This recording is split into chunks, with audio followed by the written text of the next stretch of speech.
নিজেরাই ভাঙলো বঙ্গবন্ধুর ভাস্কর্যকে, নিজেরাই ভেঙে উদর পিণ্ডি বুধর ঘাড়ে চাপানোর জন্য নাটক মঞ্চস্থ করে সিসিটিভির এক কারবার দেখাইলো। ঘটনা ঘটলো 3 তারিখে, সিসিটিভির ডেট দেখা যায় 5 তারিখে। নাটকের স্ক্রিপ্ট তৈরি করেছে ঠিক, কিন্তু এমন মিস্টেক করেছে যেই মিস্টেক কোনো সময় স্বাভাবিকভাবে তাদের দ্বারা হবার নয়। নতুন পায়তারা কষলো, সরকারকে উস্কানি দেয়া যায় কিভাবে? চলো হৃদয়ে আঘাত করো। সেটা কি? কুষ্টিয়ায় রাতের আধারে হাত ভেঙে দাও।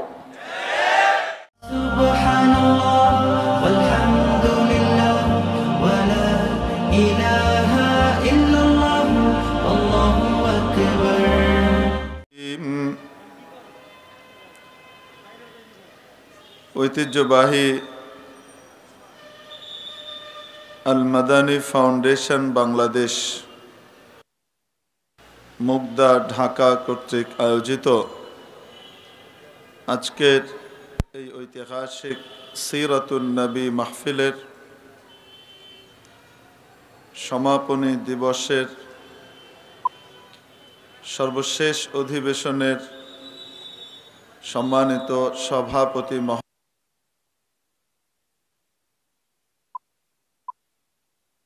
মুকুট, জাতির স্পন্দন,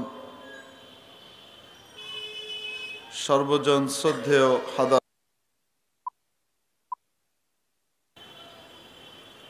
ভবিষ্যৎ ওয়ারাসাতুল আম্বিয়া আজিজ তালাবা, সর্বস্তরের ধর্মপ্রাণ ধর্মভীরু তাওহীদি জনতা, সম্মানিত সুধী, পর্দা ত্রিংশ পাড়ার অন্যতম পরিচিত সূরা, যে সূরাটি আমাদের সকলের কাছেই পরিচিত সুবিদিত, সূরাতুদ দুহার প্রথম কয়েকখানি আয়াত তেলাওয়াত করেছি।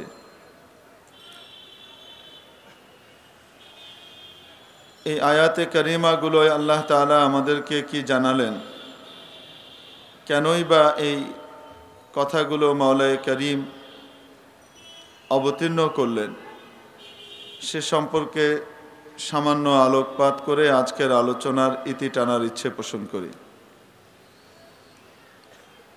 মুআজ্জাজ হাজরিন, ইতিহাসের সূচনা লগ্ন থেকে শুরু করে আজ পর্যন্ত এবং যতদিন পৃথিবী বিদ্যমান থাকবে ততদিন পর্যন্ত হক এবং বাতিলের চিরন্তন দ্বন্দ্ব চলেছে, চলছে, চলবে।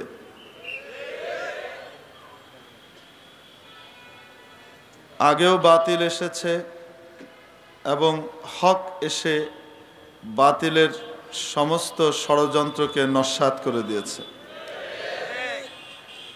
বাতিল অন্ধকারের পৃথিবী সৃষ্টি করার চেষ্টা করেছে, হক তার আলো দিয়ে সমস্ত অন্ধকারকে দূর করে গোটা ধরিত্রীকে আলোয় উদ্ভাসিত করে দিয়েছে। পৃথিবীতে মানুষ আগমনের আগ থেকেই এই হক এবং বাতিলের লড়াই চলছে। আমাদের আব্বাজান যখন জান্নাতে বসবাস করছেন, যেখানে কেউ কারো শত্রু হয় না, সেখানেও মিস্টার ইবলিস শত্রুতার ঘোষণা দিয়ে নিজ থেকে ঠ্যাং বাঁধিয়ে লড়াই করার জন্য আহ্বান জানিয়েছে, নাকি জানায়নি?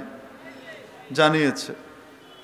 এবং সে চ্যালেঞ্জ করেছে, আদমকে শান্তিতে থাকতে দেবে না, আদম সন্তানদেরকে আল্লাহ তাআলার রিওয়ার্ড প্রাপ্ত, পুরস্কার প্রাপ্ত হতে দেবে না। এবং বলেছে, থুম্মা লাআকউদান্নাহুম মিন বাইনি আইদিহিম থুম্মা লাআতিয়ান্নাহুম মিন বাইনি আইদিহিম ওয়া মিন খালফিহিম ওয়া আন আইমানিহিম ওয়া আন শামাইলিহিম ওয়া লা তাজিদু আকতারাহুম শাকিরিন ফাবিমা আগওয়াইতানি লাআকউদান্না লাহুম সিরাতাকাল মুস্তাকিম। নিজের দোষে সে অপরাধী হওয়ার পর সে তার নিজের দোষের দায়ভার চাপিয়ে দিচ্ছে অন্যের ঘাড়ে, যেটাকে আমরা বলি উদর পিণ্ডি বুধর ঘাড়ে চাপানো। আল্লাহ তাআলা সবাইকে সেজদা করতে বললেন, সবাই সেজদা করলো ইল্লা বড় মিয়া,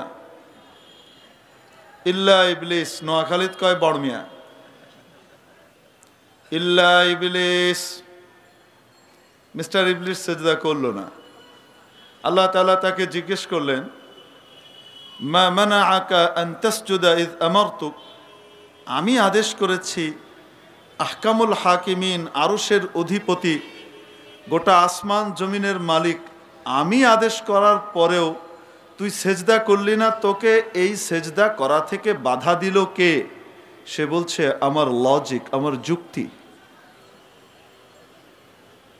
আপনি এটা অযৌক্তিক অর্ডার করেছেন, এটা মানতে পারি না। আপনি অযৌক্তিকভাবে মূর্তি আর ভাস্কর্যকে এক করে দিলে তো হবে না। আপনার যুক্তিতে চলবে না, আমার যুক্তি মানতে হবে। আপনার আদেশটা আমার যুক্তির আওতায় আসতে হবে, নতুবা মানতে পারবো না। সরি। কে বলছে? ইবলিস। মা মানাআকা আন তাসজুদা ইয আমারতুক ক্বালা আনা খায়রুম মিন, আমি ওর চেয়ে ভালো। মোল্লারা আমাদের ধারে কাছেও আসতে পারবে না। মোল্লারা কাঠ মোল্লা, আমরা তাদের চেয়ে কত বড় জ্ঞানী। আনা খায়রুম মিন, আমি ওর চেয়ে ভালো। ইবলিসের ধ্বংসের কারণ হলো অহংকার। সত্যিকারের জ্ঞানীর সামনে সে নিজেকে সমর্পণ না করে নিজেকে সত্যিকারের জ্ঞানীর চেয়েও মহাজ্ঞানী মনে করা, এটাই হলো মুরগি কবির এবং শয়তানের ধ্বংসের কারণ। লাআকুদান্না লাহুম সিরাতাকাল মুস্তাকিম, আমি ওর চেয়ে ভালো হওয়ার পরেও আপনি আমাকে আদেশ করলেন উত্তম অধমকে সেজদা করবে। ইটস কোয়াইট ইম্পসিবল, এটা হতে পারে না।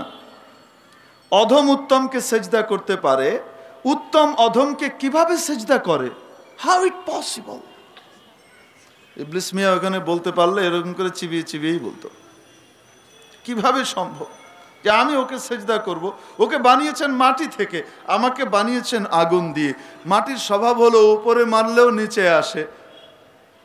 মাধ্যাকর্ষণ শক্তির কারণে মাটির স্বভাব কি? উপরে মারলে কোথায় আসে? নিচে আসে। আর আগুনের স্বভাব, আমাকে আগুন দিয়ে বানিয়েছেন, আমি আগুনের তৈরি। আগুনের স্বভাব নিচে জ্বালালেও তা তো ওপরের দিকে যায়। অতএব যেটা উপরে যায় সেটা উত্তম, যেটা নিচে আসে সেটা অধম। উত্তম অধমকে সেজদা করতে পারে না।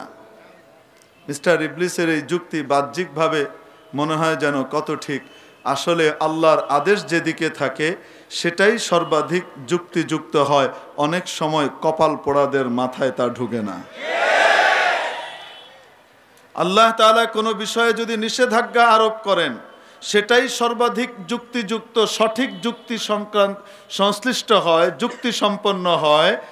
এই যুক্তি অনেক সময় স্থূল মেধার অধিকারী এবং অন্ধ মানুষের চোখে ধরা পড়ে না। হযরত হাফেজ আল্লামা ইবনুল আরবী রাহমাতুল্লাহ আলাইহি ইবলিসের এই যুক্তিটাকে 15টা যুক্তি দিয়ে খণ্ডন করেছেন। কয়টা যুক্তি? 15টা যুক্তি। যে উপরে থাকলে উত্তম আর নিচে থাকলে অধম, মাটির চেয়ে আগুন উত্তম, এই কথাটাকে উনি খণ্ডন করেছেন 15টা যুক্তি দিয়ে, এবং যুক্তি দিয়ে বুঝিয়েছেন আগুনের চেয়ে মাটি 15 কারণে উত্তম। এখানে যদি এই আলোচনায় চলে যাই তাহলে আমার মূল আলোচনা হারিয়ে যাবে, এজন্য এটা বাদ। তবে কৌতূহল আছে যেহেতু আপনাদের একটা উদাহরণ দিই।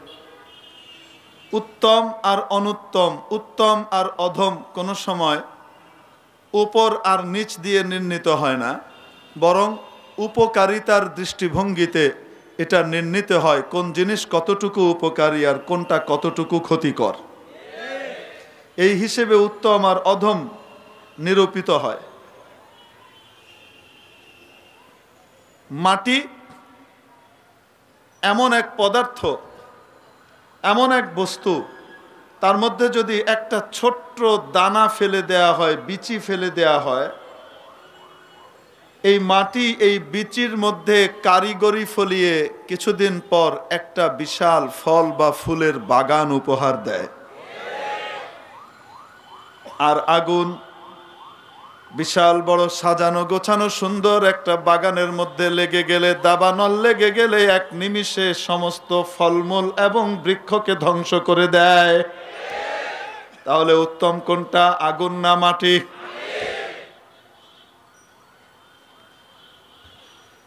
তো শয়তান মিয়া চ্যালেঞ্জ জানিয়েছে, আমি ওদের সামনে থেকে আসব, পেছন থেকে আসব, ওয়ান আইমানিহিম ওয়ান শামাইলিহিম, ডান থেকে আক্রমণ করব, বাম থেকে আক্রমণ করব, মোল্লাদের বাঁচার কোনো উপায় থাকবে না, চারিদিক থেকে মেরে পিটিয়ে শেষ করে দেব, যেখানে পারো সেখানে মারো। এই কথা কিছুদিন আগে এক বেটা বলেছে না, বলে নাই? এই কথাটা কার সাথে মিলে বলেন না কেন? মিস্টার ইবলিসের নতুন সংস্করণ মানুষের রূপে এসেছে, অন্য কিছু না। বাপ মা মুসলমান, বাপ মা নাম রেখেছেও মুসলমানের, কিন্তু অবস্থা হলো বাপ মা মুসলমান হলে কি হবে, ও তো আসলে বেঈমান। সেদিন এক বেটা আমাদের একজন বড় আলিমকে টকশোর ভিতরে আক্রমণ করেছে। আক্রমণ করে বলেছে মুফতি হারুন ইজহার সাহেবকে, আপনার চাচা ছিলেন মুক্তিযোদ্ধা, কিন্তু আপনি নষ্ট হয়ে গেছেন। আর উনি বলেছেন তার প্রতি উত্তরে, ঠিকই, আপনার বাপ মা ছিলেন মুসলমান, কিন্তু আপনি মুরতাদ হয়ে গেছেন। যেমন কুকুর তেমন মুগুর। তো মেরে মুআজ্জাজ হাজিরিন, এজন্য বলছিলাম চারিদিক থেকে আক্রমণ করে মোল্লাদেরকে শেষ করে দেব, ধ্বংস করে দেব, এই রকম ঘোষণা ছিল মিস্টার ইবলিসের। তুম্মা লাআতিয়ান্নাহুম মিন বাইনি আইদিহিম ওয়া মিন খালফিহিম ওয়া আন আইমানিহিম ওয়া আন শামাইলিহিম, শেষ করে দেব, ওদেরকে জাহান্নামী বানিয়েই ছাড়ব, চেতনার শিরোনাম আর হারামের শিরোনাম দিয়ে শেষ করেই দেব। ওয়ালা তাজিদু আকতারাহুম শাকিরিন। গায়ে পড়ে লড়াই করার জন্য মিস্টার ইবলিস এসেছিল হযরত আদমের সাথে লড়তে, ঠিক কিনা? নাকি হযরত আদম গিয়েছিলেন লড়তে? এজন্য আজও পর্যন্ত হাজারাতে উলামায়ে কিরাম কারো সাথে গায়ে পড়ে লড়াই করতে চান না। তারা হকের কথাগুলোকে দ্ব্যর্থহীনভাবে সুন্দরভাবে সকলের সামনে উপস্থাপন করে দেন, বলে দেন। কেন? নবীজি সাল্লাল্লাহু আলাইহি ওয়াসাল্লাম বলেন, আমি তোমাদেরকে দেখছি পঙ্গপালের মতো, পতঙ্গের মতো তোমরা জাহান্নামের দিকে ধাবিত হচ্ছ, জাহান্নামের মধ্যে ঝাঁপিয়ে পড়ছো। ওয়া আনা আখিদুম বিহুজাজিকুম, আর আমি জোর করে তোমাদের কোমরের বেল্টটাকে এভাবে চেপে ধরে আছি যেন তোমরা জাহান্নামে কোনোভাবে না যাও। এজন্য আলেম ওলামা যখন দেখে দিনদার মানুষকে গুমরা বানিয়ে মুসলমানকে বেঈমান বানানোর প্রক্রিয়া চলছে, তখন হাদারাতে উলামায়ে কেরাম মিষ্টিভাবে নরমভাবে ফাকুলা লাহু কাওলাল লাইয়িনার সুন্নত আদায় করে প্রথমে নরমভাবে বুঝান। যখন দেখেন নরমভাবে বুঝানোর পরেও কাজ হচ্ছে না, তখন মুখের শক্তি দিয়ে যতটুকু কুলায় অতটুকু যেন কোমর ধরে টেনে ধরতে চান। জাহান্নামী হইও না, বেঈমান হইও, জান্নাতের পথে চলো, ঠিক কিনা? এজন্য 8 মাস আগে আমরা স্মারকলিপি দিয়েছি মাননীয় প্রধানমন্ত্রীর বরাবর। কয় মাস আগে? 8 মাস আগে। 8 মাস আগে স্মারকলিপি দিয়েছি, অত্যন্ত দাওয়াতি ভাষায়, নরম ভাষায় দাওয়াতি কথা বলে সেখানে পৌঁছানোর চেষ্টা করেছি যে অন্যায়টি করা হচ্ছে হয়তো আপনার গোচরে নাই, এই অন্যায়ের কারণে গোটা দেশের জন্য আযাবের ফয়সালা হতেও পারে, আপনার মহামান্য বাবার শান্তি নষ্ট হতেও পারে। তার জন্য শান্তিপূর্ণ সুন্দর জিনিস করুন, যার কারণে তার কবরে রহমত আর বরকতের জোয়ার বইবে। এরকম সুন্দর দাওয়াতি জিনিস পাঠানো হয়েছে, কিন্তু আফসোসের সাথে বলতে হয় আমার ধারণা এই লিপি ওনার খেদমত পর্যন্ত পৌঁছানোই হয় নাই, মাঝখানের দালালরা পৌঁছতে দেয় নাই। এরপরে আলেম ওলামা নরম ভাবে আস্তে আস্তে গরম ভাবে বলা শুরু করলেন, বোঝাতে পারি নাই। আলহামদুলিল্লাহ এখন মাননীয় প্রধানমন্ত্রীর দৃষ্টিগোচর হয়েছে বিষয়টি এবং উনি নিজে দেখভাল করছেন। আশা করি সুন্দর একটা সমাধান আমরা অচিরেই দেখতে পাবো, ঠিক কি ঠিক না? আমরা আশাবাদী। মেরে মোহতারাম দোস্ত আজিজ ও বুজুর্গ ওলামা একরাম যখন সুন্দরভাবে এই জিনিসটা বোঝানোর চেষ্টা করলেন, তখন কেউ কেউ পথের মধ্যে নেমে যারা দেশের শত্রু, জাতির শত্রু, দেশকে অস্থিতিশীল করতে চায়, সরকারের সাথে আলেম ওলামা, দেশের সত্যিকারের 92% মানুষের হৃদয়ের স্পন্দন যে আলেম সমাজ, তাদের সাথে বৈরিতা আর দূরত্ব তৈরি করতে চায়, মুখোমুখি দাঁড় করিয়ে দিতে চায়। সরকারের ভাবমূর্তি যারা নষ্ট করতে চায়, তারা গায়ে পড়ে লড়াই করার জন্য ইবলিসি প্রেতাত্মা হয়ে অবতীর্ণ হলো, ঠিক কিনা? ইনশাআল্লাহ এই চক্রান্তকারীদের চক্রান্ত নস্যাৎ হয়ে যাবে। আসতে বলে ইনশাআল্লাহ। তাহলে হক আর বাতিলের দ্বন্দ্ব ছিল কি ছিল না? দুনিয়াতে আসার পরও ইবলিস মিয়া আদম আলাইহিস সালামকে শান্তিতে থাকতে দেয় নাই, ওনার একটা ছেলেকে নষ্ট করে দিয়েছে। বলেন না কেন? তারপরে হযরত নূহ আলাইহিস সালামের সাথে পৌত্তলিকদের বিরাট ঝগড়া বাঁধিয়ে দিল। হযরত মুসা আলাইহিস সালাম আসলেন, কেন বাধ্য হলেন? আল্লাহ তাআলা উনাকে পাঠালেন হকের প্রতিভূ হিসেবে, কারণ ফেরাউন বাতিলের জাল বিছিয়ে গোটা পৃথিবী ধ্বংস করে দিচ্ছিল। যখন মিস্টার নমরুদ মূর্তির সংস্কৃতিকে উজ্জীবিত করার জন্য উঠে পড়ে লাগলো, আল্লাহ তাআলা মূর্তি বিনাশকারী হিসেবে হযরত ইব্রাহিম আলাইহিস সালামকে হকের প্রতিভূ হিসেবে দুনিয়াতে পাঠালেন। এগুলো ইতিহাসের অংশ কি অংশ না বলুন? হ্যাঁ, তো হক আর বাতিলের এই চিরন্তন লড়াই আর দ্বন্দ্ব ছিল কি ছিল না?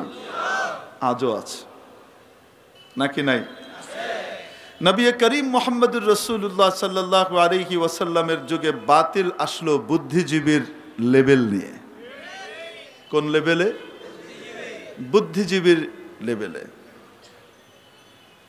মিস্টার আবু জেহেল তাদের মহান নেতা, তাদের, এবং মিস্টার আবু জেহেলের উপাধি ছিল আবুল হিকাম। তার নাম ছিল আসলে আমর ইবনে হিশাম। কি নাম? আবু জেহেলের ভাই হারিস ইবনে হিশাম বিখ্যাত সাহাবী এবং রসুলের হাদিসের রাবি। ভাইয়ের কপালে হেদায়েত জুটেছে, বড় বুদ্ধিজীবীর কপালে হেদায়েত জুটে নাই। মহাজ্ঞানী আবুল হিকাম মানে মহাজ্ঞানী, মহাবুদ্ধিজীবী। এই বুদ্ধিজীবী বুদ্ধিবৃত্তিক সমাজ দিয়ে এবং চেতনার নাম দিয়ে গোটা মক্কা নগরীকে নবী মুহাম্মদুর রাসূলুল্লাহ সাল্লাল্লাহু আলাইহি সাল্লামের বিরুদ্ধে লেলিয়ে দিল। যখন কোনোভাবেই নবীজিকে পরাস্ত করতে পারছে না বুদ্ধি দিয়ে, কোনোভাবেই ঠেকানো যাচ্ছে না, তখন চেষ্টা করলো মিডিয়া ব্যবহার করা দরকার এবং হলুদ মিডিয়া তৈরি করলো, যারা দিনকে রাত, রাতকে দিন, সাদাকে কালো, কালোকে সাদা বলে প্রচার করবে। আলোকে অন্ধকার আর অন্ধকারকে আলো হিসেবে প্রচার করার জন্য উঠে পড়ে লাগবে। এই রকম হলুদ মিডিয়ার দ্বারস্থ হলো মিস্টার আবু জেহেল। মিডিয়াকে ভাড়া করলো, টাকা দেয়া হলো। ওকাজের মেলায় যখন নবীজি মানুষকে দিনের দিকে ডাকবেন, হজের মৌসুমে যখন নবীজি মানুষকে হেদায়েতের প্রতি আহ্বান করবেন, এরা লাগিয়ে দিল, এরা বলতে লাগলো লোকটা একটা পাগল, পাগলের কথা শোনো না তোমরা, এটা পাগল। দ্যাটস অ্যাবসলিউটলি আ ম্যাড, এটা পাগল, এর কথা শুনো না। কিছু মানুষ তাদের কথায় বিভ্রান্ত হয়ে গেল, পাগলের কথা শুনবে না। কিছু মানুষ কৌতূহলী হয়ে চিন্তা করলো যে পাগল বলছে, দেখে শুনে তো পাগল মনে হয় না, আচরণ তো অত্যন্ত ভদ্র এবং মার্জিত, এরকম মার্জিত মানুষ তো পাগল হতে পারে না। এজন্য যখন কাছে আসলো, কথা শুনে মুগ্ধ হয়ে গেল, ঈমান কবুল করে ফেলল। এখন নতুন তকমা দেয়া হলো, দেখা গেল যারা কাছে আসছে তারাই মুগ্ধ হয়ে যাচ্ছে ওনার কথা এবং আচার ব্যবহারে, তারা তার জন্য ফিদা হচ্ছে, কোরবান হয়ে যাচ্ছে। তখন গিয়ে নতুন তকমা দেওয়া হলো, এ তো একটা জাদুকর, বাক চাতুর্য দিয়ে কথার জাদুতে ভুলিয়ে মানুষকে বিভ্রান্ত করছে। ইন্নাহু লাসাহিরুম মাজনুন, বলতে লাগলো এ হলো একটা জাদুকর, এটা পাগল, পাগলের কথা, জাদুকরের কথা শুনো না। কিছু মানুষ তাদের এই প্রোপাগান্ডাতে কি হয়ে গেল, বিভ্রান্ত হয়ে গেল। আজও সেই ধরনের আবু জেহেলের তৈরি করা ওই হলুদ মিডিয়ার প্রেতাত্মারা আছে না নাই?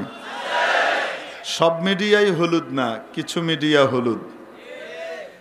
তারা উঠে পড়ে লেগেছে দেশের স্থিতিশীল পরিবেশকে অস্থিতিশীল করে তোলার জন্যে। তারা উঠে পড়ে লেগেছে আলেম ওলামা তৌহিদি জনতা বনাম সরকারকে মুখোমুখি দাঁড় করিয়ে দেওয়ার জন্যে। যখন দেখছে কোনোভাবেই সরকারকে আলেমদের বিরুদ্ধে উস্কানি দিয়ে সমর্থন পাওয়া যাচ্ছে না, ছোটখাটো কিছু অংশ লাফাল মারলেও, লাফালাফি করলেও সরকারের মূল অংশ এবং হাই কমান্ড নির্লিপ্ত আচরণ করছে, তাদের উস্কানিতে প্রলুব্ধ হচ্ছে না, আলেম ওলামার বিরুদ্ধে অবতীর্ণ হচ্ছে না, মাহফিলগুলো বন্ধ করছে না, তখন গিয়ে নতুন পায়তারা কষলো সরকারকে উস্কানি দেয়া যায় কিভাবে। চলো হৃদয়ে আঘাত করো, সেটা কি? কুষ্টিয়ায় রাতের আধারে হাত ভেঙে দাও। হাত ভাঙলো কারা, ধরা পড়লো কারা?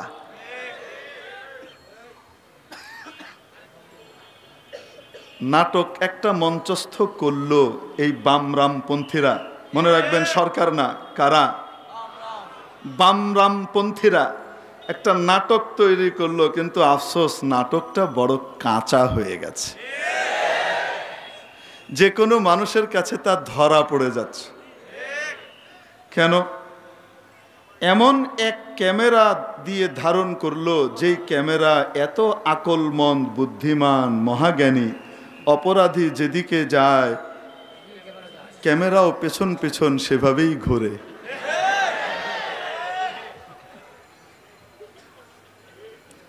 কেউ বলতে পারে হুজুর এমন কিছু ক্যামেরা আছে মুভমেন্ট হিসেবে সে কি করবে, নড়াচড়া করবে। তাহলে ওই যে পাশ দিয়ে যে গাড়ি আর ছোট টেম্পু যায় সেখানে সেই মুভমেন্টে নড়ে চড়ে না কেন? এই ধরনের ক্যামেরা আছে, সেন্সিটিভ হাই রেঞ্জের ক্যামেরা এরকম আছে, কিন্তু সেগুলো বাসা বাড়িতে, বিশেষ অফিস আদালতে লাগানো হয়, রাস্তাঘাটে না। নাম্বার 2, আপনারা দেখেছেন যেই দুইজনকে দিয়ে নাটক করানো হলো, হেঁটে গিয়ে উপরে উঠে দেখানো হলো, তার 2 দিন পরেই অপরাধী 2 জনকে হাজির করা হলো মঞ্চে। দেখেছেন? যেই 2 জনকে ক্যামেরায় দেখা গেল তারা কি মোটা না চিকন? হালকা পাতলা দুর্বল, আর মুখে দাড়ি, বলেন না কেন? দেখা গেল অল্প বয়সী হ্যাংলা পাতলা 2 জন, যাদের দাড়ি টাড়ি নাই। মাশাআল্লাহ, এই অপরাধীরা 2 দিন পরে ধরা পড়ে সামনে আসলো সাংবাদিকদের সামনে। একদিনে তারা 1 বিগত করে মোটা হয়ে গেছে, মুখে দাঁড়িয়েও গজিয়ে গেছে। সুবহানাল্লাহ বলবেন না? কি কারিশমা!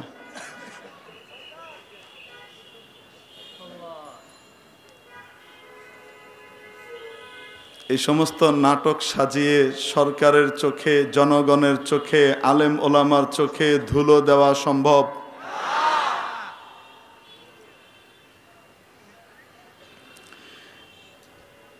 আসলে কি জানেন, বাতিল যখন মিথ্যার আশ্রয় নিয়ে হকপন্থীদেরকে দমানোর চেষ্টা করে, তখন অতি বুদ্ধিমান হওয়া সত্ত্বেও অবচেতনভাবে তারা এমন কিছু ভুল করে যেই ভুল স্বাভাবিকভাবে তাদের কাছ থেকে প্রকাশ পাওয়া সম্ভব না। এই ভুলটা কে করান? ধরা পড়িয়ে দেওয়ার জন্য। ইউসুফ আলাইহিস সালামের ভাইদের নাম শুনেছেন তো? কয় ভাই ছিলেন ওনারা? মোট 12 ভাই। এক মায়ের পেটের 2 ভাই, আগের মায়ের পেটের কয় ভাই? 10 ভাই। এই 10 ভাই ইউসুফকে শত্রু মনে করতে লাগলো এবং শেষ পর্যন্ত সিদ্ধান্ত নিল ইউসুফকে বাবার চোখের সামনে থেকে সরিয়ে দূরে নিয়ে মেরে ফেলবে। যখন মেরে ফেলতে উদ্যত হলো, তাদের মধ্যে এক ভাই ভালো মানুষ ছিলেন, তো উনি বললেন মারার দরকার নাই, মেরে ফেললে লাভ কি, আব্বার কাছ থেকেই তো দূরে সরানোর উদ্দেশ্য, চলো একটা কুয়ায় ফেলে দিই, রাস্তার পাশের কোনো কুয়ায়, পথিকরা আসবে, কুয়া থেকে উঠিয়ে নিয়ে চলে যাবে যেদিকে যাবে, আব্বার সামনে থেকে তো দূরে সরে গেল, মেরে ফেলার দরকার নেই। কারণ যদি বলতো যে কিছু করো না, তাহলে ওকেও মেরে ফেলতো। এজন্য এটাকে ডাইভার্ট করে দিয়েছে। যাই হোক, কুয়ায় ফেলে দেওয়া হলো। তো বাবার কাছ থেকে নিয়ে যাওয়ার সময় কি বলে নিল? আব্বু, আমরা গিয়ে মাঠে কত মজা করি, খেলি, ইউসুফ শুধু বাড়িতেই থাকে, সে খেলতে পারে না, মজা করতে পারে না, আব্বুকে আমাদের সাথে দিয়ে দেন না, ইয়ারতা ওয়া ইয়ালআব ওয়া ইন্না লাহু লাহাফিযুন। সে আমাদের সাথে খেলাধুলায় মেতে উঠবে, আনন্দ উচ্ছল সময় কাটাবে, ওকে দিয়ে দেন না, আমরা ওর সাথে কি করব, খেলবো, আমাদের সাথে থাকবে। হযরত ইয়াকুব আলাইহিস সালাম বললেন, বনে বাদারে খেলাধুলা করবে তোমরা, তারপরে ছোট মানুষ, ও বসে থাকবে, আমি ভয় পাই, ইন্নী আখাফু আন ইয়াকুলাহু যিব, নেকড়ে এসে ওকে খেয়ে ফেলবে, তখন তোমরা কি করবে? ওরা বলল, আব্বা কি বলেন, আমরা এরকম তাগড়া 10-10টা জওয়ান থাকতে আমাদের কলিজার টুকরা ভাইকে খেয়ে ফেলবি, এটা কি সম্ভব? এগুলো সব কোরআন শরীফের শুধু তর্জমা করে যাচ্ছে, সময় নাই আমার, হুবহু তর্জমা। এটা কিভাবে হয়? আচ্ছা ঠিক আছে, ইয়াকুব আলাইহিস সালাম দিয়ে দিলেন, নিয়ে গিয়ে তারপরে খেলাধুলার পরিবর্তে মারপিট শুরু করে দিল। কি করছে? ইউসুফ হতভম্ব হয়ে গেছেন, আপন ভাই, আমার ভাই, বাপের ভাই, বাপের শরীক ভাই, এ আমার সাথে ই আচরণ করছে, আব্বার সামনে কি করে আসলো, আর এখানে কি করছে? ধরে কুয়ায় ফেলে দিল। ইউসুফ আলাইহিস সালামের ভাইরা কুয়ায় ফেলার আগে তারা একটা নাটক রচনা করার সিদ্ধান্ত নিল। একটা নাটক রচনা করলো, বাস্তবায়ন করবে, অভিনয় করবে সন্ধ্যাবেলায় বাপের কাছে গিয়ে। এই নাটক মঞ্চস্থ হবে কখন? এখান থেকে ফিরে রাতের বেলায়। কিন্তু নাটকের স্ক্রিপ্ট তৈরি হয়ে গেছে। স্ক্রিপ্ট কি তৈরি হয়েছে? সেটা হলো, বাপকে যে বলবে, আব্বা আপনি ঠিকই বলেছেন, ইউসুফকে বাঘে খেয়ে ফেলেছে, আপনি ঠিকই বলেছেন, ইউসুফকে তো নেকড়ে খেয়ে ফেলেছে, আর এই যে দেখেন ওর রক্তমাখা জামা, এই যে দেখেন ওর কি রক্তমাখা জামা, এটাকে আসল রক্ত না নকল রক্ত? হককে দমন করার জন্য, ইউসুফকে দমন করার জন্য, শেষ করার জন্য যে নাটক মঞ্চস্থ করলো, সেই নাটকের মধ্যে তারা ভয়ঙ্কর একটা ভুল করে ফেললো, যেটা তারা স্বাভাবিকভাবে কোনোদিন করার কথা না। কিন্তু এই ভুলটা হয়েছে কেন? কে করিয়েছেন? এরা কি পরিমাণ বুদ্ধিমান ছিল হযরত ইউসুফ আলাইহিস সালামের? ইউসুফ আলাইহিস সালামের এই 10 ভাই কি পরিমাণ বড় বুদ্ধিমান ছিল কল্পনাও করতে পারবেন না। এদের অনুমান শক্তি কি পরিমাণ প্রখর এবং তেজি ছিল, বলবো? হ্যাঁ, এক লোকের গরু হারিয়েছে। কি হারিয়েছে? গরু হারিয়েছে। একটা গাভীন গরু হারিয়ে গেছে। হারিয়ে গেছে মানে চুরি হয়ে গেছে। এখন ও বেটা চোর খুঁজে বেড়াচ্ছে। কি খুঁজে বেড়াচ্ছে? এদিক ওদিক খুঁজে বেড়াচ্ছে চোর। চোর পায় না। ইউসুফ আলাইহিস সালামের ভাইরা ওই রাস্তা দিয়ে হেঁটে যাচ্ছে, যেই পথ দিয়ে গরুটাকে চোর টেনে নিয়ে গেছে, সেই পথ দিয়ে ইউসুফ আলাইহিস সালামের ভাইরা কি করছে? হেঁটে যাচ্ছে। তো হেঁটে যেতে যেতে একজন বলছে, এখান দিয়ে একটা ৮-৯ মাসের গাভীন গরু গিয়েছে। কি গিয়েছে? একটা গরু গিয়েছে। আরেকজন বলছে, এবং ওটা একটা গাভী। আরেকজন বলছে যে ৮-৯ মাসের গাভীন।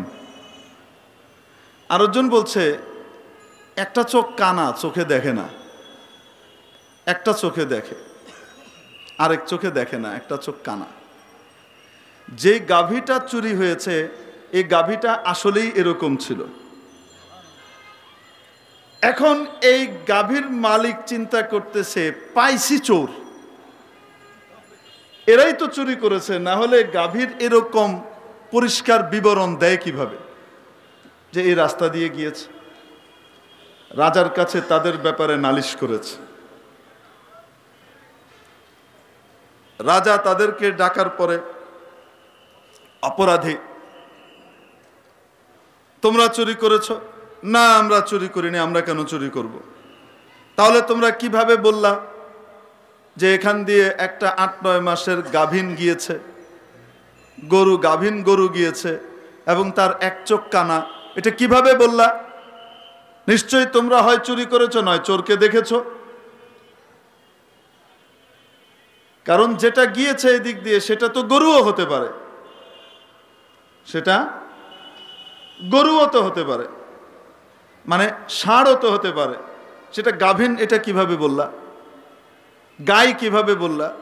আর গাই হওয়ার পরে সেটা গাভীন নাও হতে পারে, তো এটা গাভীন, এটা কিভাবে বললা?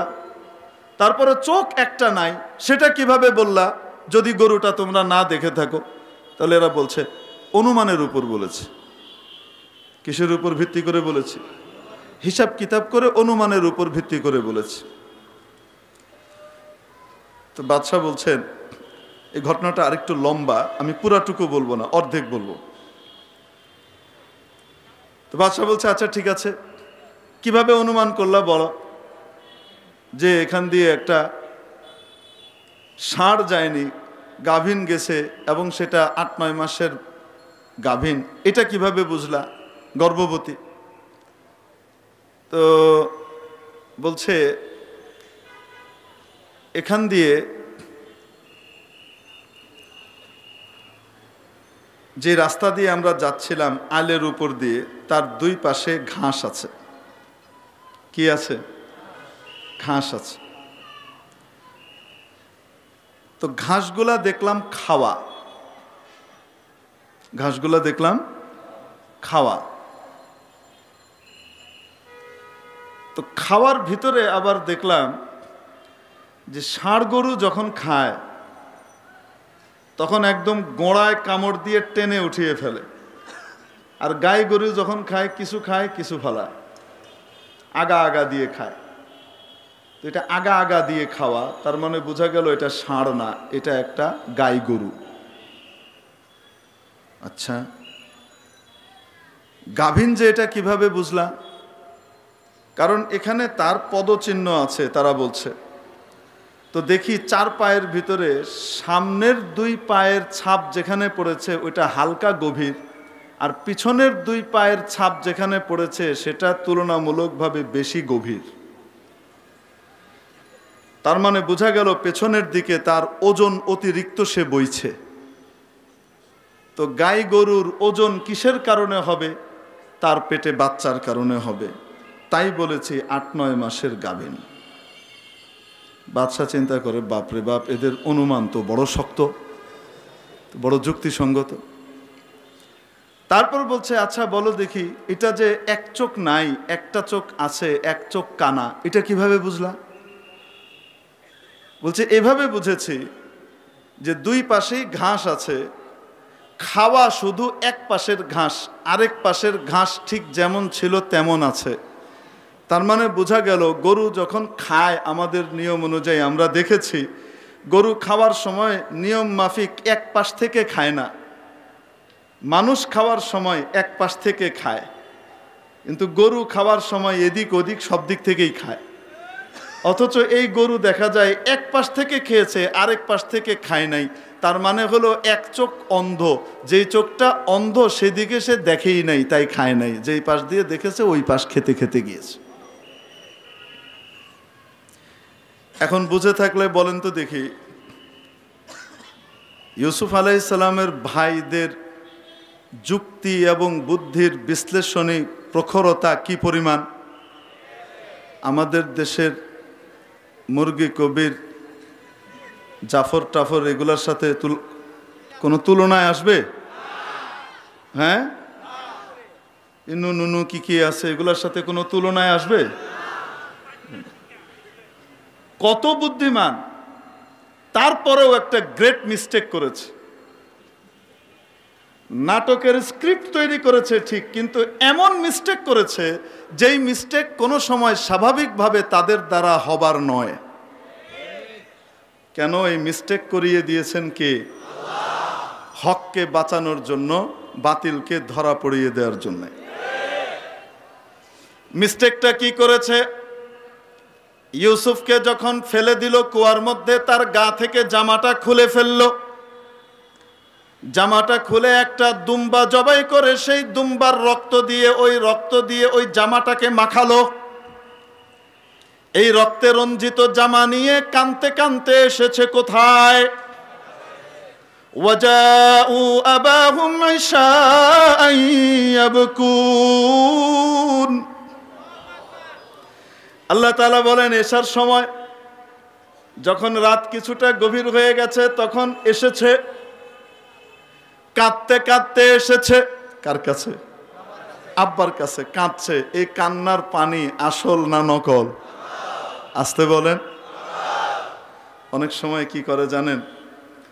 অন্য দলকে ফাঁসানোর জন্য, বিরোধী পক্ষকে ফাঁসানোর জন্য নিজেই কারো গায়ে আগুন দেয়, নিজেই বাস পোড়ায়, নিজেই গাড়ি পোড়ায়, নিজেই শাপলা চত্বরের গাছ কাটে, তারপরে এগুলার মামলা দিয়ে দেয় আরেক দলের গাড়ে। আরে করে কি করে না? আহাহা আহাহা। আগুন দিয়ে পুড়িয়ে বার্ন ইউনিটে যাওয়ার পরে আবার সেখানে কাঁদতে কাঁদতে হাজির হয়, রুমাল দিয়ে চোখ মুছে। আহা, কি নির্মম, কি অমানুষিক।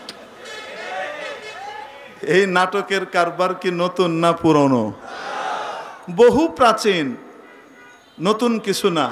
এগুলা আমরা কোরআনের দৃষ্টিতে আল্লাহর দেওয়া আলোকের কারণে আমরা বহু আগের থেকেই জানি। দেখার সাথে সাথে আলেম ওলামা দিনদার মানুষ বুঝে ফেলে এটা একটা ড্রামা, একটা নাটক, আর এটা হলো বাস্তব। ঠিক কি ঠিক না?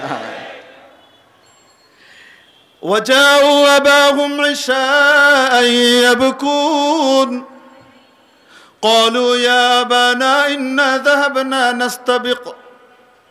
আব্বা, আমরা গিয়েছিলাম দৌড় দিতে প্রতিযোগিতা, ইউসুফ তো আমাদের সাথে পারবে না, ও বসেছিল, হঠাৎ নেকড়ে এসে ফাকালাহুদ্দি, নেকড়ে তাকে খেয়ে ফেলেছে।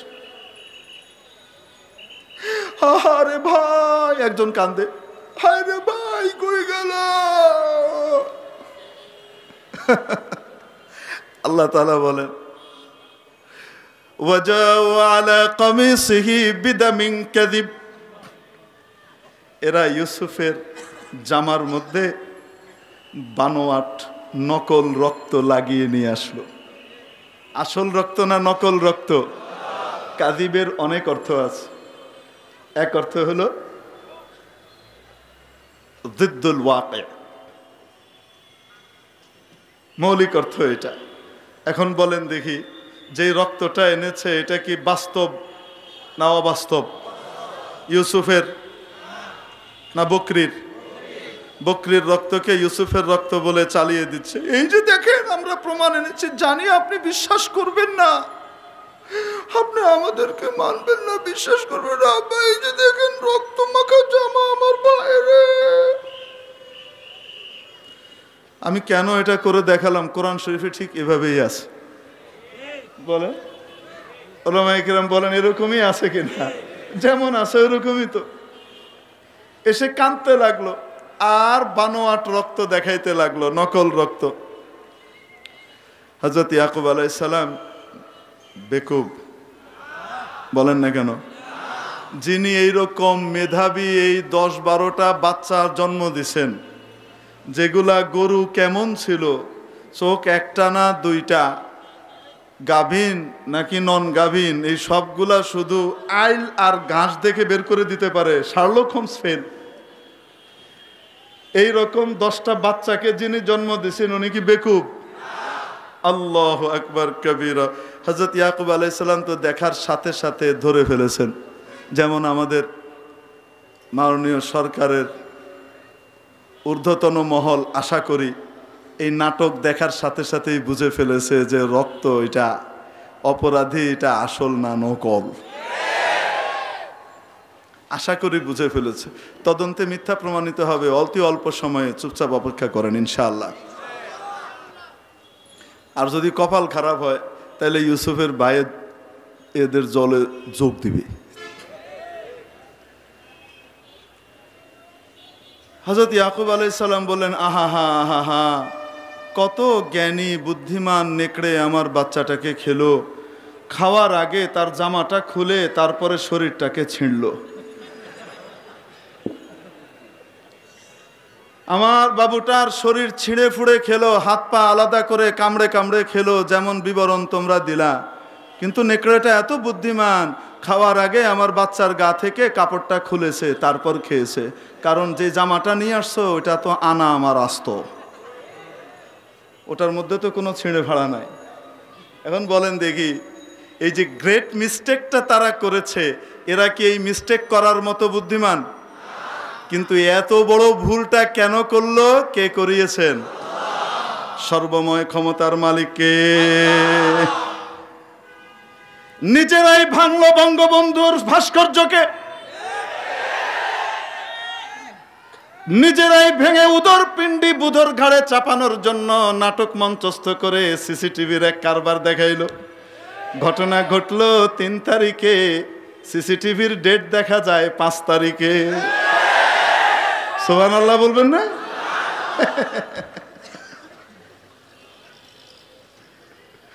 অপরাধী দেখা গেল চিকন চাকন শুকনা শাকনা, অপরাধী হিসেবে উপস্থিত হলো জনগণের সামনে, সাংবাদিকদের সামনে, মোটা গাটা স্বাস্থ্যবান। সিসি ক্যামেরায় দেখা যায় কিটো ডায়েটওয়ালা, আর এখানে দেখা যায় ধুম। এই ভুলগুলো হওয়ার মতো না। কেন হয়েছে?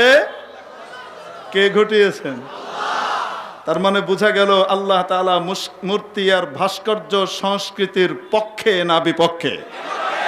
কুদরত দিয়ে ধরায় দিচ্ছে। তারপরেও যদি চোখের ভিতর থেকে ঠুলি না সরে, অন্ধত্ব যদি না যায়, চোখ যদি না খোলে, আর চোখের মধ্যে যদি আলো না আসে, হেদায়েতের আলো দ্বারা যদি অন্তর আলোকিত না হয়, তাহলে আবু জেহেলের কপালে হেদায়েত জুটে নাই, এরকম অনেক বুদ্ধিজীবীর কপালেও হেদায়েত জুটবে না। মেরে মোহতারাম দোস্ত, আজিজ ও বুজুর্গ, বলছিলাম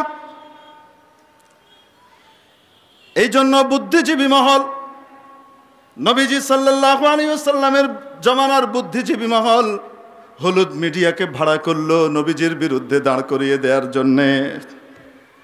পাগল, ইলিটারেট, কি ইলিটারেট, পড়ালেখা জানি না, এই মোল্লারা সব ব্যাকডেটেড, অর্ধশিক্ষিত। আরে বলে কি বলে না?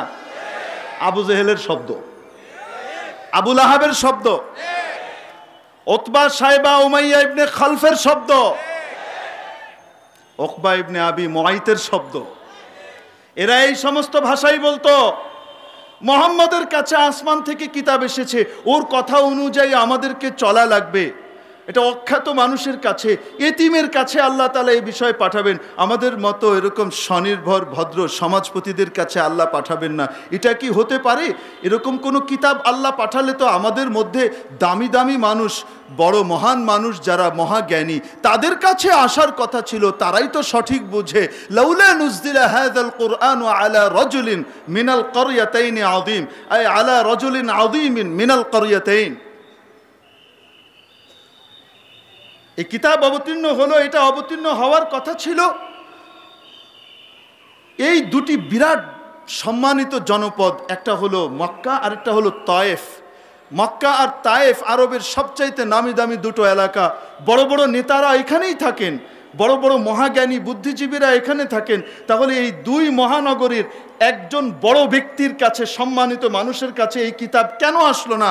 এই একটা এতিম, বাপ হারা মা হারা, চাচার কাছে দাদার কাছে বড় হয়েছে, অন্যের খেয়ে বড় হয়েছে, তার কাছে কেন আসবে? এই একই কথা এই যুগের ঠিক আমাদের কিছু তথাকথিত বুদ্ধিজীবী আওড়ায়।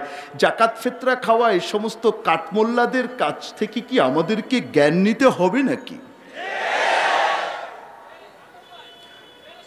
ও মুসলমান, আলেম ওলামাকে যখন জাকাতখোর বলে, এতিম গরিব বলে, অসহায় বলে কটাক্ষ করো, তখন একটু কান খুলে মনে রেখে নিও, তোমার এই কথাটা কার গায়ে যে পড়ে? তুমি যার উম্মতি হিসেবে দাবি করো, যার হাত থেকে কিয়ামতের দিন তোমাকে হাউজে কাউসারের পানি খাওয়া লাগবে, যার সুপারিশ ছাড়া জান্নাতের চেহারাও তুমি দেখতে পারবা না, তিনি তো এতিম ছিলেন, বাপও ছিল না, মাও ছিল না।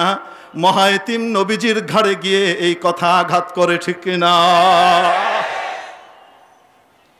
আর কোনদিন বলবো আলেম ওলামা যে কথা বলেন, ঐশী জ্ঞান আসমানি ইলমের নূরের ভিত্তিতে কথা বলেন, কোন মন গড়া কথা তারা বলেন না, ঠিক কি ঠিক না? আবু জাহেল পন্থীদের, আবু লাহাব পন্থীদের বোধগম্য হোক চাই না হোক, কেউ খুশি হোক আর নারাজ হোক, এগুলোর দিকে ওয়ারিসুল আম্বিয়া আলেম ওলামাদের তাকিয়ে দেখার কোনো সুযোগ নাই, সময় নাই। কারণ তারা নবীজির খাঁটি ওয়ারিস, এবং নবীজিকে আল্লাহ তাআলা বলেছেন, ইয়া আইয়ুহার রাসূল বাল্লিগ মা উনজিলা ইলাইকা মির রাব্বিক ওয়া ইল্লাম তাফআল ফামা বাল্লাগতা রিসালাতা। ও আমার প্রিয় রাসূল, আপনার কাছে যা কিছু অবতীর্ণ করেছি, ওদের কাছে ভালো লাগুক চাই না লাগুক, উভয়টা আপনি পরিপূর্ণভাবে পৌঁছিয়ে দেন। অতএব সুদের বিরুদ্ধে আলেম বললে সুদখোরের গায়ে লাগবে, ডক্টর ইউনূসের গায়ে লাগবে, গ্রামীণ ব্যাংকের গায়ে লাগবে, যারা ঘরে ঘরে বাংলার গ্রামগঞ্জের জনপদে জনপদে সুদ ঢুকিয়ে দিয়েছে, ওদের গায়ে লাগবে। আমরা কি করব? তাও আমাদেরকে বলতে হবে। ঘুষের বিরুদ্ধে বললে ঘুষখোরের গায়ে লাগবে, দুর্নীতির বিরুদ্ধে বললে দুর্নীতিবাজের গায়ে লাগবে।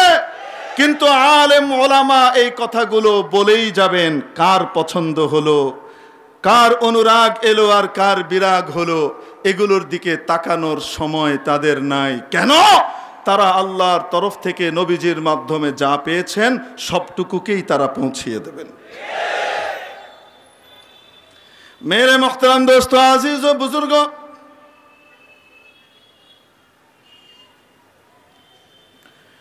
এজন্য বলছিলাম আলেম ওলামা যে কথা বলেন, হতে পারে তারা গরিব ছিলেন, কেউ কেউ অসহায় ছিলেন।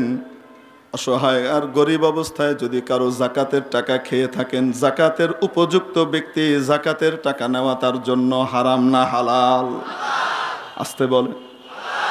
হালাল মাল খেয়ে বড় হওয়া একজন মানুষের শরীরের মাথা থেকে পা পর্যন্ত রক্ত মাংস সব হালাল।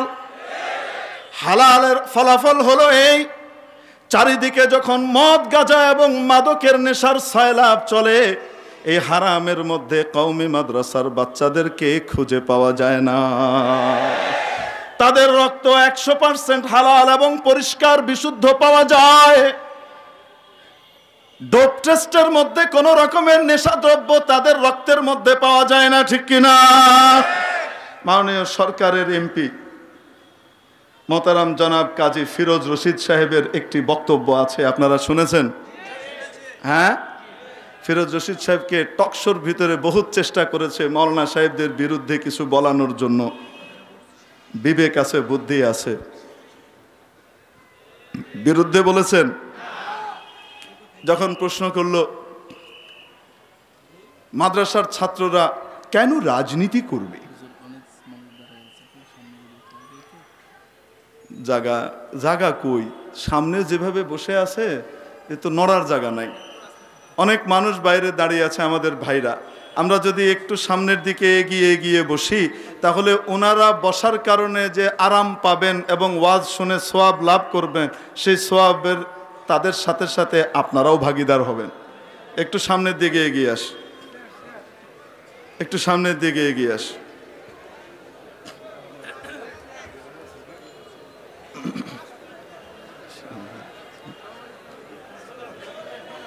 প্রিয় উপস্থিতি, এজন্য বলছিলাম আলেম ওলামাকে, তালিবুল ইলমকে জাকাতখোর, এতিম, গরিব বলে, অসহায় বলে কটাক্ষ করা এবং তাদেরকে তুচ্ছ তাচ্ছিল্য করা, এটা আবু জেহেল, আবু লাহাব, উতবা সাহেবার কর্ম, আবু বকর, ওমরের কাজ নয়। প্রিয় উপস্থিতি, বলছিলাম এবার যখন তারা দেখলো মুহাম্মদকে কোনোভাবেই দমানো যাচ্ছে না, বুদ্ধিভিত্তিক চেতনার বিকাশ ঘটানোর চেষ্টা করেও, অপচেষ্টা করেও, অন্ধকার এখানে ছড়ানোর চেষ্টা করেও ছড়ানো যায় না। যে কেউ মুহাম্মাদের কাছে যায় সে ব্যক্তি মুহাম্মাদের উপরে ঈমান নিয়ে আসে। এখন তারা নতুন প্রক্রিয়া নিল। বসেন, আপনি দাঁড়িয়ে থাকলে আমার সমস্যা হচ্ছে। 1 ঘন্টা সময় দিয়েছেন, এখানে দিয়েছেন 8টা 8-এ আমাকে বয়ানের জন্য ছাড়ছেন, এখন 6 মিনিট সময় আছে।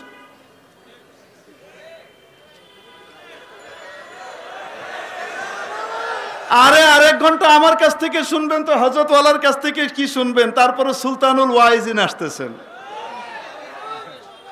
শুনবেন না?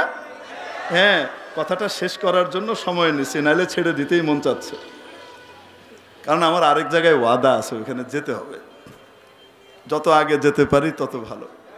তো এরা যে চক্রান্তটা করলো সেটা হলো এই যে মুহাম্মদকে তো কোনোভাবেই দমানো যাচ্ছে না, মুহাম্মদের দল ভারী হয়েই চলেছে।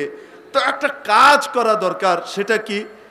মুহাম্মদের কাছে যেহেতু সাল্লাল্লাহু আলাইহি ওয়াসাল্লাম, যেহেতু আসমানি কিতাব এসেছে, অতএব ইতিপূর্বের আসমানি কিতাবওয়ালাদের কাছ থেকে ধার কর্জ করে কিছু কঠিন প্রশ্ন এনে মুহাম্মদকে একটা ঠেক দেওয়া যায় কিনা। এজন্য তারা একটা টিম পাঠালো মদিনা শরীফে ইহুদিদের কাছে। ইহুদি পণ্ডিতরা বেছে বেছে 3টা প্রশ্ন বের করে দিল। কয়টা? 1, যে জিজ্ঞেস করবে মুহাম্মদকে রূহ কি জিনিস, তার হাকিকত কি। 2, জুলকারনাইন বাদশাহ সম্পর্কে জিজ্ঞেস করবে, তার ব্যাপারে কি জানে। 3, আসহাবে কাহাফের ব্যাপারে প্রশ্ন করবে। আমি সংক্ষেপে বলে যাচ্ছি। এই 3টা প্রশ্ন নিয়ে তারা নবীজির কাছে আসলো। নবীজির কাছে আসার পরে নবীজি জিজ্ঞেস করলেন, যদি এগুলোর উত্তর দিয়ে দিতে পারি তাহলে আপনারা ঈমান আনবেন? মিস্টার আবু জেহেল বলে, অফকোর্স। কে বলো তুমি ভাতিজা, সাথে সাথে আমরা সবাই ঈমান আনবো। এই যে কথা বলছে, এটা কি সত্য না মিথ্যা? যদি উত্তরগুলা দিয়ে দিতে পারে তাহলে কি মানবে? মানবে না। কেন? এর চেয়ে বড় মুজিজা চোখের সামনে মিস্টার আবু জেহেল নিজে দেখেছে, তারপরেও সে কি করে নাই? হাতে পাথর নিয়েছে, নিয়ে বলছে, মুহাম্মদ বলো তো হাতের ভিতরে কি? রাসূলুল্লাহ সাল্লাল্লাহু আলাইহি ওয়াসাল্লাম বললেন, হাতের ভিতরে কি আমি বলবো নাকি আপনার হাতের ভিতরে যে আছে সে বলবে? তাহলে তো অনেক ভালো। রাসূল সাল্লাল্লাহু আলাইহি ওয়াসাল্লাম আদেশ করলেন, ও হাতের ভিতরে থাকা বস্তু তুমি সাক্ষ্য দাও আমি কে।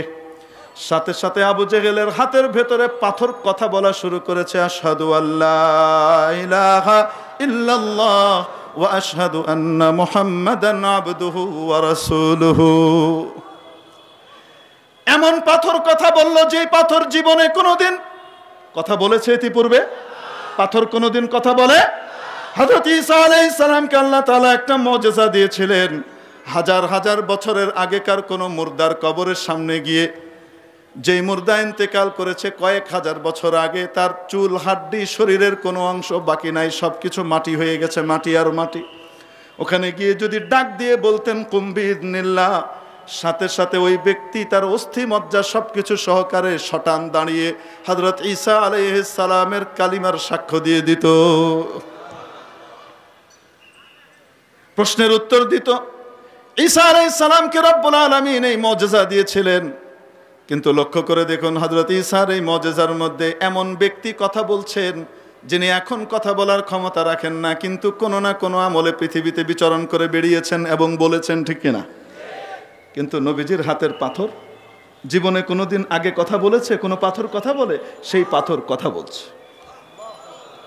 এই জিনিস দেখার পরও আবু জেহেল কি বলে, ও ওয়াও মোহাম্মদ, তুমি তো ফার্স্ট ক্লাস ম্যাজিশিয়ান, তুমি তো জবরদস্ত জাদুকর, ওয়াও তোমার জাদু পাথরকে কথা বলাচ্ছে। পাথর কথা বলছে আবু জেহেলের হাতের ভিতরে, তারপরে ওই হারামখোর ঈমান আনে নাই। আর এখানে 3 প্রশ্নের উত্তর দিয়ে দিলে ঈমান আনবে? আসলে এই প্রশ্নের উদ্দেশ্য কি ঈমান গ্রহণ করা নাকি ঠেক দেওয়া? যদি ঈমান গ্রহণ করা আর বোঝা উদ্দেশ্য হতো, মাওলানা আব্দুর রব ইউসুফি দামাত বারাকাতুহুমকে যখন নাকি মুরগি কবির জিজ্ঞেস করতেছিল ধর্মের ব্যাপারে কোনো জবরদস্তি নেই, বাড়াবাড়ি নেই, মাওলানা সাহেব আমি আপনাকে শোনাচ্ছি, দেখুন ইসলামিক ফাউন্ডেশনের অনুবাদ কোরআনের এই সূরা বাকারার আয়াত, আলী ইমরানের আয়াত। মাওলানা আব্দুর রব ইউসুফি সাহেব বললেন, শুনেন, আপনি এটা বললে তো হবে না, আপনি বাংলাটা বলতেছেন, আমি আপনাকে আরবিটা বলি, লা ইকরাহা ফিদ্দিন। লা ইকরাহা ফিদ্দিনের অর্থ আপনাকে বুঝতে হবে, এই অর্থ নিজের মন গড়া বুঝলে তো হবে না। এখানে অর্থ হলো যে কেউ বাংলাদেশের নাগরিক হতে হবে, কাউকে বাধ্য করা যাবে না, কিন্তু কেউ যদি বাংলাদেশের নাগরিক হয় তাহলে অবশ্যই বাংলাদেশের আইন কানুন তাকে মেনে চলতে হবে। এই আয়াতের মর্ম হলো কাউকে ধর্ম গ্রহণের ব্যাপারে, কোনো বিধর্মীকে ইসলাম ধর্ম গ্রহণের ব্যাপারে বাধ্য করা যাবে না, জবরদস্তি করা যাবে না, কিন্তু যদি কেউ গ্রহণ করে তাহলে তাকে ইসলামের বিধিবিধান নীতিমালা মানতে হবে, তাকে মূর্তি আর ভাস্কর্যের বিরুদ্ধে অবস্থান নিতে হবে। ঠিক কি ঠিক না? হ্যাঁ, এটা ঈমানি বিষয়।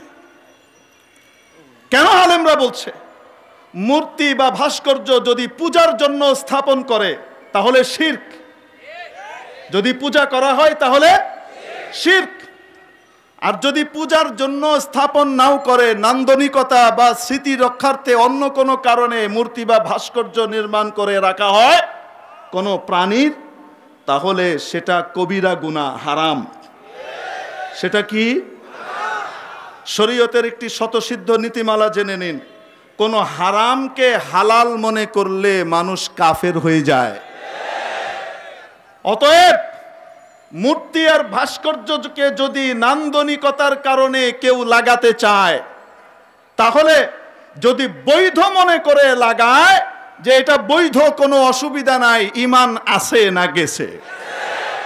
এই সমস্যা চিরকালের জাহান্নামে যেন না যেতে হয়, এজন্য আলেম ওলামা কোমর টেনে ধরছেন, যেও না, মামলা বরদাস্ত করব, জেলে যাব, তারপরেও বলবো যে তোমরা জাহান্নামে যেও না। কাদের স্বার্থে? তোমাদের স্বার্থে, কিন্তু তোমরা বুঝো না। ইয়া লাইতা কওমি ইয়ালামুন, হায় আমার জাতি যদি বুঝতে পারতো, যদি জানতো। মেরি মুহতারাম দোস্ত, আজিজ ও বুজুর্গ, তাহলে এই যে প্রশ্ন করছে হুজুরের সামনে, দিন গ্রহণের জন্য না হুজুরকে ঠেকানোর জন্য? কোরআনের আয়াত বলছে কোরআনের আয়াত মানার জন্য নাকি ঠেক দেওয়ার জন্য? ঠেক দেওয়ার জন্য।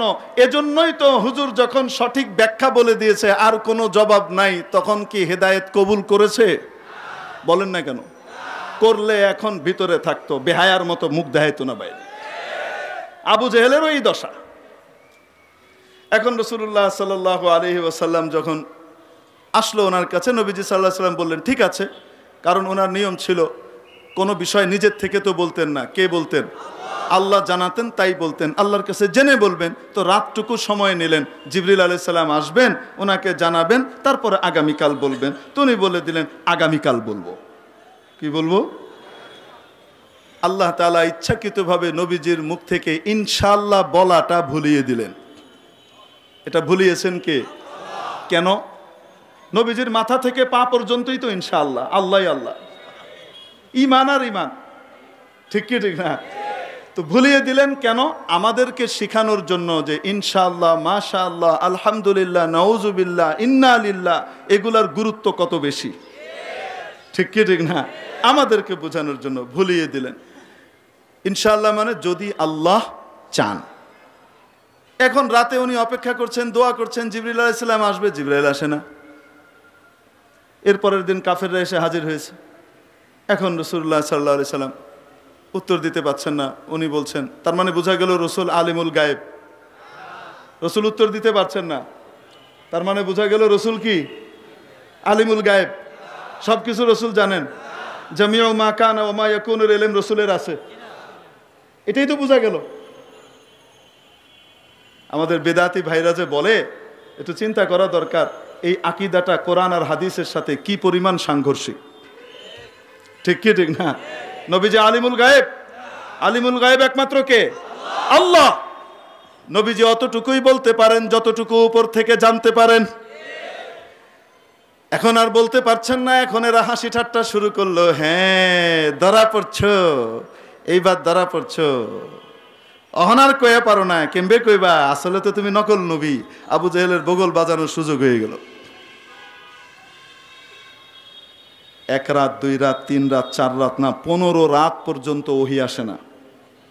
রাসূল সাল্লাল্লাহু আলাইহি সাল্লামের কি অস্থির অবস্থা যাচ্ছে। যেখানে প্রত্যেক দিন কয়েকবার জিবরিল আসে, সেখানে 15 দিন পার হয়ে গেছে। আর কত গুরুত্বপূর্ণ ইস্যু, উত্তর দেওয়া দরকার, হাজার মানুষের হেদায়েতের প্রশ্ন, সেখানে জিবরিল আসে না। অবস্থাটা কেমন? মেন্টাল প্রেশারটা কেমন? 15 দিন পরে ওহী আসলো। কি আসলো? ওহী আসলো। নবী কোনো সময় আগামীকাল বা ভবিষ্যতে কোনো কিছু করবেন, এই কথা ইনশাল্লাহ ছাড়া বলবেন না। কি ছাড়া বলবেন না? উদ্দেশ্য কি নবী না আমরা? তাহলে বাতিল এই বাংলাদেশে জায়গা পাবে না ইনশাআল্লাহ। এদেশের মধ্যে সরকারের সাথে আলেম ওলামার লড়াই লাগাতে পারবে না ইনশাআল্লাহ। সরকার হক বুঝবে এবং হককে বাস্তবায়নের জন্য চেষ্টা করবে। হলুদ মিডিয়া এবং তাদের দাদা বাবু কাকা বাবুদের সমস্ত ষড়যন্ত্র নস্যাৎ হয়ে যাবে ইনশাআল্লাহ, ইনশাআল্লাহ। তারপরে তো এই সময়ের ভিতরে এক এক কাফের এক এক কথা বলা শুরু করলো। এক কাফের বলতেছে, ওয়াদ্দাআকা রব্বুকা ইয়া মুহাম্মদ ওয়া ক্বালাক, মুহাম্মদ তোমার রব তোমাকে ছেড়ে দিছে, বিপদের সময় আর উদ্ধার করলো না, তোমাকে পরিত্যাগ করেছে আর তোমার উপরে ক্ষেপে গেছে। কারণ তুমি ইসলামের সঠিক ব্যাখ্যা দাও নাই, তুমি আমাদের মূর্তির বিরুদ্ধে বলো, আর আল্লাহ এটা পছন্দ করে না। ইসলামের সহি ব্যাখ্যা দেওয়া দরকার, তুমি সঠিক ব্যাখ্যাটা দাও নাই, তাই আল্লাহ রাগ করছে, তোমাকে পরিত্যাগ করে দিয়েছে। বুঝতে পেরেছেন? এই হলো তাদের ওয়াজ। আবু লাহাবের স্ত্রী উম্মে জামিল, সে এসে বলছে, মা আরাকা ইয়া মুহাম্মদ, এ মুহাম্মদ, আমি দেখতে পাচ্ছি তোমার শয়তানটা তোমাকে ছেড়ে চলে গেছে। বলে না নাউজুবিল্লাহ। শয়তান মানে হযরত জিবরিলকে কি বলতেছে? শয়তান, তোমার শয়তানটা তোমাকে ছেড়ে দিয়ে চলে গেছে। তখন আল্লাহ তাবারাকা ওয়া তাআলা এই সূরা নাজিল করলেন রাসূলকে সান্ত্বনা দিয়ে। সূরা তো শুরু করতে পারলাম না, শুধু অতটুকুই বলি। কি নাজিল করলেন? ওয়াদ-দুহা ওয়াল-লাইলি ইযা সাজা, কসম খেয়ে তারপরে বললেন, মা ওয়াদ্দাআকা রব্বুকা ওয়া মা ক্বালা। নবী, আপনার রব আপনাকে পরিত্যাগও করেননি, আপনার উপরে গোস্বান্বিত রাগান্বিতও হন নাই। আল্লাহ তাআলা আমাদেরকে এই কুচক্রীদের চক্রান্ত থেকে বাঁচার তৌফিক নসিব করেন, গোটা জাতি আর দেশের ঈমান হেফাজতের তৌফিক দান করেন। ওয়া মা আলাইনা ইল্লাল বালাগ। এখন ইনশাআল্লাহ হযরত বয়ান করবেন, কেউ উঠবো না, জায়গায় জায়গায় বসে থাকি। শুকরান জাযীলা।